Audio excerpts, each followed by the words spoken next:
right, Clint. Cliff. Welcome to the St. Augustine's Asylum for the Mentally Ill. My producer Tom said good things about you.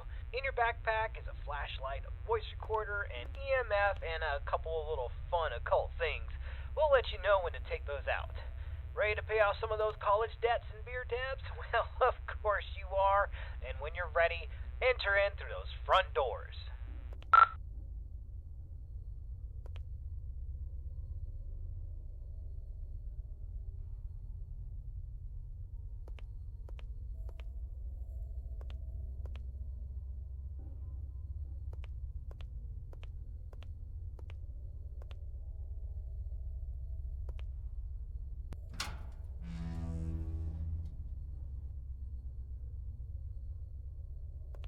Nice, the door was unlocked.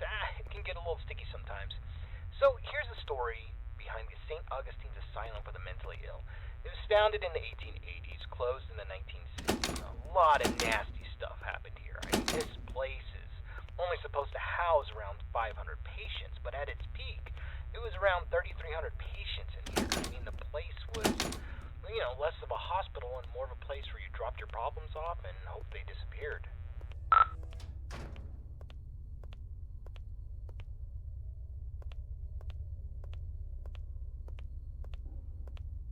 In the end, this place was sort of against what the Bible's supposed to teach. There was no love here, no grace, no healing. The patients were not here to be rehabilitated. Ordinary people just wanted them gone for public. They shoved those with non-threatening mental conditions or those deemed inappropriate to society to get murderers and other violent monsters and basically said, let God sort it out. The atrocities in here are just too much to count. This is where the 100 hallways patients would convene, and we heard that the patients pre-1920 actually received once you came care. Then the war hit, the depression hit, and then the budgets all fell apart.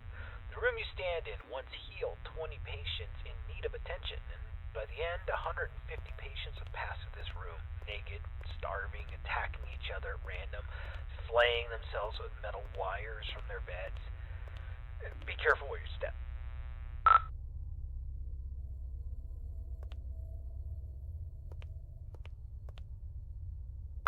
Alright, this is a good place to start. I want you to take out your voice recorder, and I'll hopefully be able to awaken this place. Okay, spirits of St. Augustine, please reveal your presence to us. Show us that you are in this room. Feel free to interact with anything or speak to us.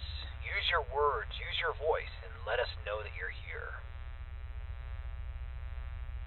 Okay, play that back. Just know that you're here.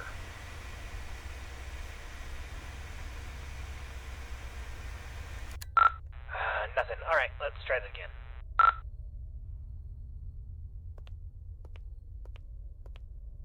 Alright, let's try this.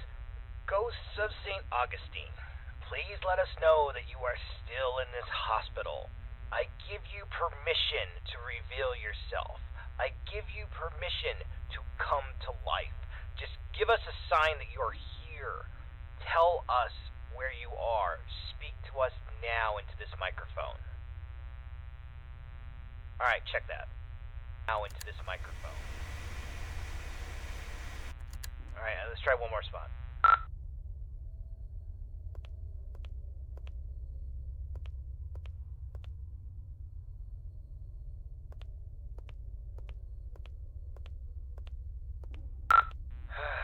Ghosts of St. Augustine, you're all a bunch of ghoulish pricks.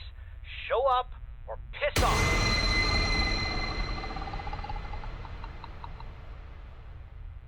Whoa, did you hear that? Play that back. Pricks, show up or piss off!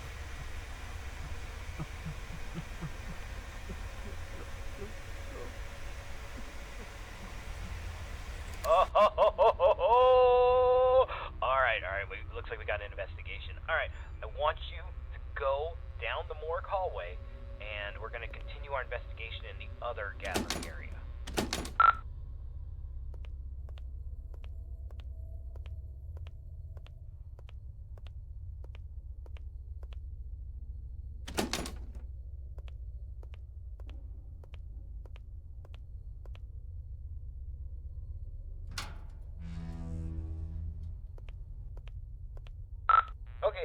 areas you need to visit to fulfill your contract, the e-social area is the first on the list. This is the area where the inmates who are deemed a danger to society would convene. You'll go to this room and perform a summoning ceremony. So walk into the center and we will begin.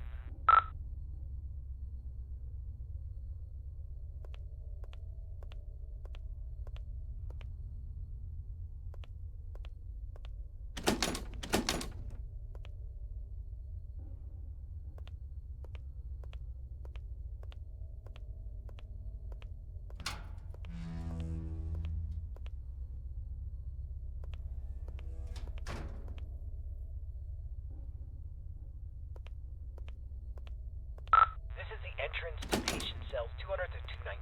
We're talking extreme bipolarism, schizophrenia, dementia. Not necessarily dangerous, but it could be a challenge for society. Dang, the door's locked. This sucks.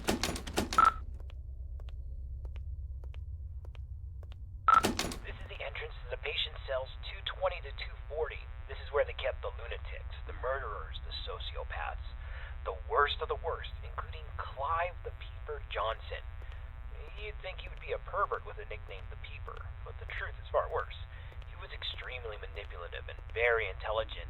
He was a murderer and a memer. Most of his victims could never identify him because he managed to convince them to gouge their own eyes out with metal wires and even their own fingernails.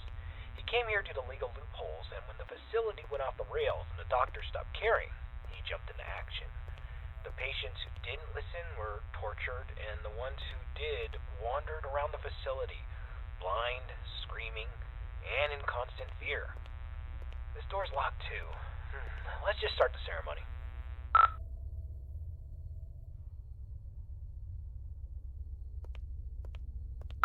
Spirits inside this asylum, we know that you're here.